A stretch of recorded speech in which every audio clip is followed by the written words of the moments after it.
I'm sorry, don't leave me. I want you here with All of the women in my family die at age 27. I turned 28 in 2 hours and 32 minutes. I got ready for bed last night, knowing that tomorrow, today, now, is the day I will turn 28. My time had run out, and I searched for comfort in a bottle of liquor. I didn't find it. I fell into bed, drunk and delirious, and prayed the morning wouldn't come, though I knew it would. I eventually got to sleep, but it was restless and unsatisfying. The kind of sleep where you feel like you have one eye open, always watching. That's why I was quick to wake when the door to my bedroom creaked open early in the morning, before the first sign of light. I shot up in my bed, glancing around my room in a frenzied panic, at first seeing nothing out of the ordinary other than the door, pushed slightly ajar. A closer look revealed something I'd missed, something that sent my heart racing, froze me to my core. Two dark figures stood in the empty space behind the half-open door, unmoving, almost like a pair of statues. Waiting. Watching. Wordless. Leave me. Leave me alone, I squeaked, unable to move, paralyzed in the power of their presence. The shadowy figures instead shuffled out from behind the door, creeping slowly towards me in the dark. I knew this would certainly be the end of my life, the fulfillment of my curse, if I didn't act. Suddenly recalling the self-defense methods I drilled into my mind, I flipped my bedside lamp on to stun the intruders and reached underneath the table to pull the knife I'd duct taped there a year ago, a 27th birthday gift to myself. As soon as the light flooded the room, though, I knew the blade would be of no use. My intruders were not a pair of assassins, not human ones, at least. In the yellow light of the lamp I discerned the identities of the dark figures. They were my sisters. Joy stood at the foot of my bed, pale, in that same conservative black dress I'd found her dead in years ago, the one she'd picked out for Moira's funeral. Her head hung parallel to her shoulders, neck grotesquely bent from her hanging. Moira was a few steps behind her. I could only assume it was her, considering the severity of her injuries. She'd suffered a gunshot wound to the head, so brutal that we were not allowed to see her after her death, so intense that it had entirely disfigured her face. The lower half of her face had been reduced to a pit of gore, her jawbone barely attached on one side, her mouth mangled, with only several teeth remaining studded randomly throughout the mess. "Why are you here?" I cried, gathering my knees to my chest and holding them tight. Are you here to take me?" Joy made a feeble attempt to shake her head, the side of her face only brushing weakly against her shoulder. She waited several moments before putting one of her feet in front of the other, moving towards the side of my bed. As I recoiled instinctively, she slowed her pace. Moira trailed after her until they were both beside me. I whimpered as Joy leaned over me, her head flopping forward suddenly with emotion, neck cracking sickeningly. With her lips brushing against my ear, she whispered, She tried. Her speech was labored and wheezing, as if her vocal cords had nearly been shredded. "What do you mean, Joy?" I pleaded. Her lips moved against my ear once more, but no sounds came out despite a clear strenuous effort. Moira wagered an attempt at answering my query, but only succeeded in sputtering blood from the gaping wound in her face, ejecting one of her remaining teeth onto the floor as her jawbone swung precariously, barely hanging on. She raised one hand, slowly curling it into a fist before striking her knuckles furiously against my bedpost.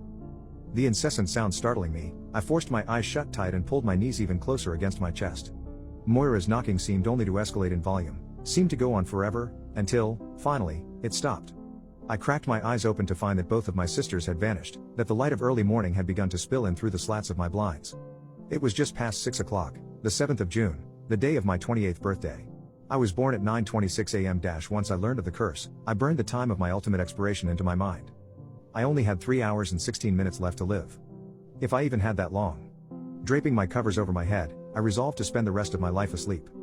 I figured I'd rather pass peacefully in my sleep like my mother did than to suffer a fate similar to my sister's. I generally don't use screen protectors. I am a screen protector hater like you guys know, but yesterday I decided to put one on and be responsible. First of all, people always say, just put it on, it's a piece of glass. The quality doesn't even get worse, just put it on. The quality absolutely does get worse. Now it might just be because I bought this from a cheap Chinese brand called Magic John, but it does look more pixelated. Second of all, this screen protector doesn't have a notch cut out, so there's another grill on top of the front speaker, and there's another layer of glass on top of the front camera, which makes the camera quality worse and the speaker quality worse. Once again, I know that doesn't apply to every screen protector, but this one, it's a problem. I guess the privacy thing is kinda cool, but for me it's a trade-off. Like, you get worse viewing angles for privacy. I'm not really looking at anything in public that I wouldn't want other people looking at me looking at, so I could go without it. Honestly, the only reason why I still have this thing on is for the waterproofing. Water just beads up and falls right off of it, which is super nice because I play Clash of Clans in the shower, so I guess now I'm not a screen protector hater, I'm just like a screen protector strongly disliker. Hey y'all, it's Lady Power 343, here making the birthday dinner for Kelly Jo's birthday party, and then we're making shepherd's pie. First off, there's about 3 pounds of hamburger meat. I'm going to use my spatula and spread it out. Alright, then I add some brown gravy.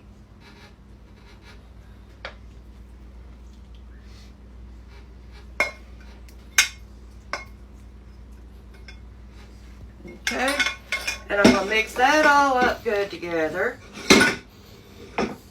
with my spatula, which of course is Tupperware. And the reason we add brown gravy is because it gives the meat some extra flavoring for it. Okay, I got that spread out. Then I got some whole kernel corn and green peas here. That's how Kelly Jo eats it, so that's why I put it on here. So we're gonna put this on.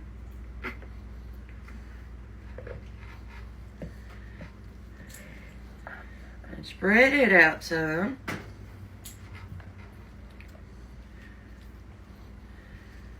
Alright. And then I've got a big bowl of my homemade mashed potatoes, okay? I gotta get me a spoon here, which is also Tupperware. And then I'm gonna spread me some taters on here, which this is on about, what, about 7 pounds of taters? About that. Because I know how my family is with mashed potatoes.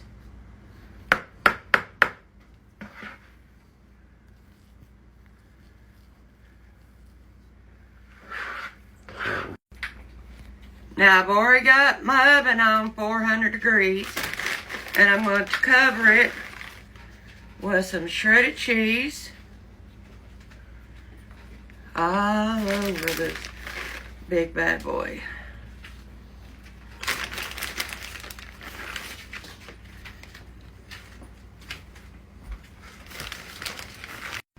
Now it's going in the oven